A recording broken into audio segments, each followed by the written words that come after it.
that is. That is. Don't know what that is. That is.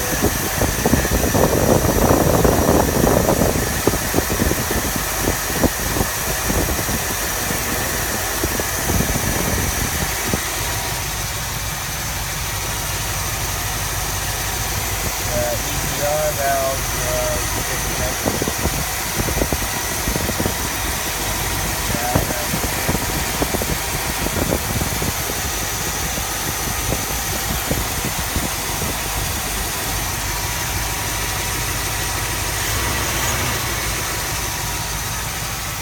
Running fine now.